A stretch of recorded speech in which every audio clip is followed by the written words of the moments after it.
നമസ്കാരം, ഞാൻ സുജി കുഴുമ്പിലാണ്. പുതിയ ഒരു വീഡിയോയിലേക്ക് എൻ്റെ സുഹൃത്തുക്കൾക്കെല്ലാം സ്വാഗതം. ലോകത്ത് ലവകുശലന്മാരുടെ പേരിൽ ഒരേ ഒരു സ്ഥലത്തെ ക്ഷേത്രമുള്ളൂ. ആ ക്ഷേത്രത്തിൻ്റെ മുന്നിലാണ് ഞാൻ നിൽക്കുന്നത്. ആ ക്ഷേത്രമെന്ന് പറയുന്നത്, ആ ക്ഷേത്രം സ്ഥിതി ചെയ്യുന്നത് പുൽപ്പള്ളിയിലാണ് കേട്ടോ. പുൽപ്പള്ളിയിലെ സീതാ മൗണ്ടിലുള്ള ലവകുശല സീതാദേവി ക്ഷേത്രം, അതിൻ്റെ വിശേഷങ്ങളുമായിട്ടാണ് ഞാനിന്ന് വന്നിരിക്കുന്നത്. അപ്പോൾ എല്ലാവർക്കും ഈ വീഡിയോയിലേക്ക് സ്വാഗതം. ഇപ്പോൾ പുൽപ്പള്ളിയിലുള്ള ലവകുശ ക്ഷേത്രത്തിലേക്ക് ഞാൻ പതുക്കെ നടക്കുകയാണ് കേട്ടോ. അതിൻ്റെ കവാടമാണിത്. ആ കവാടം ഇപ്പോൾ തുറന്നിട്ടാണുള്ളത്. വൈകുന്നേരം 5 മണിയാകാൻ പോകുന്നു കേട്ടോ. ഇവിടെ എഴുതി വെച്ചേക്ക് നമുക്ക് വായിക്കാം: ശ്രീ പുൽപ്പള്ളി മുരിക്കന്മാർ ദേവസ്വം സീതാദേവി ലവകുശ ക്ഷേത്രം. ക്ഷേത്രത്തിൻ്റെ മുൻപിൽ നിന്നുള്ള കാഴ്ച കേട്ടോ.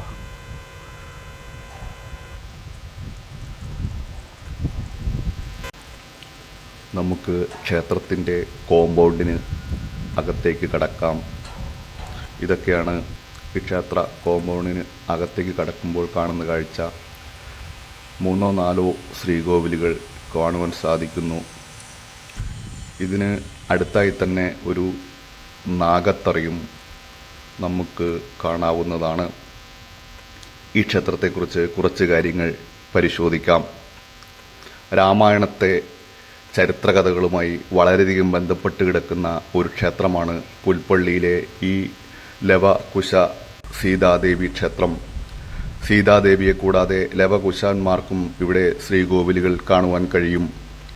ശ്രീരാമൻ്റെ മക്കളായ ലവൻ്റെയും കുശൻ്റെയും പേരിൽ ലോകത്ത് മറ്റെവിടെയെങ്കിലും ക്ഷേത്രങ്ങൾ ഉള്ളതായി അറിവില്ല. രാമൻ ഉപേക്ഷിച്ച സീതാദേവിയെ ലക്ഷ്മണൻ അയോധ്യയിൽ നിന്ന് വളരെയധികം അകലെയുള്ള പശ്ചിമഘട്ട വനത്തിൽ, അതായത് ഇന്ന് ഈ ക്ഷേത്രം നിൽക്കുന്ന പ്രദേശത്ത് വിട്ടിട്ടു പോകുന്നു. ഗർഭിണിയായിരുന്ന സീത 2 പുത്രന്മാർക്ക് ഇവിടെ വച്ച് ജന്മം നൽകുന്നു.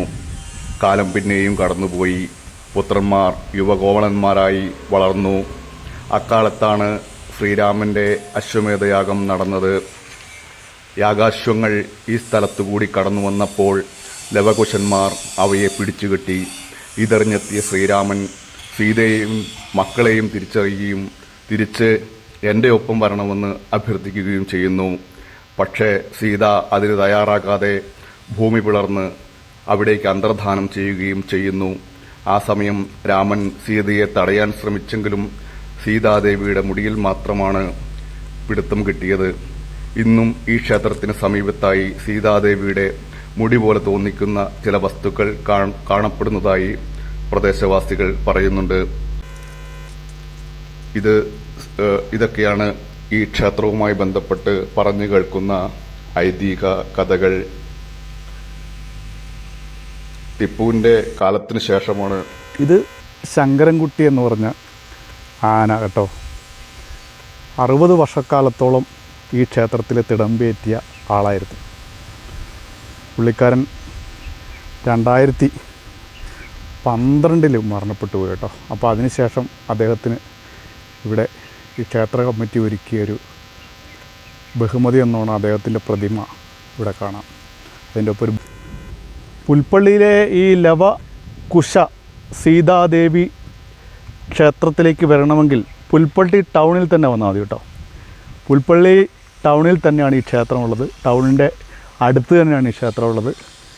അപ്പോൾ ഇത് വളരെ പ്രസിദ്ധമായൊരു ക്ഷേത്രമാണ്. ഇവിടുത്തെ ഉത്സവങ്ങളൊക്കെ എന്ന് പറയുമ്പോൾ വളരെയധികം ജനശ്രദ്ധ ആകർഷിക്കുന്ന ഉത്സവമാണ്. അന്യ സംസ്ഥാനങ്ങളിൽ നിന്ന് നിരവധി ആളുകൾ എത്തിച്ചേരുന്ന ഒരു ഉത്സവമാണ് കേട്ടോ ഈ ലവകുശ സീതാദേവി ക്ഷേത്രത്തിലെ ഉത്സവം. മറ്റെവിടെയുമില്ലാത്ത ക്ഷേത്രമാണ് ലവകുശന്മാർക്കായിട്ടുള്ള ക്ഷേത്രം ഈ പുൽപ്പള്ളിയിലെ. അപ്പോൾ ആ ക്ഷേത്രത്തിലെ കാണിക്കാൻ പറ്റുന്ന കാഴ്ചകളൊക്കെ നിങ്ങൾ കണ്ടു. അപ്പോൾ വീഡിയോ ഇഷ്ടപ്പെട്ടെന്ന് വിചാരിക്കുന്നു. വീഡിയോ ഇഷ്ടപ്പെട്ടാൽ ലൈക്ക് ചെയ്യുക, കമൻറ്റ് ചെയ്യുക.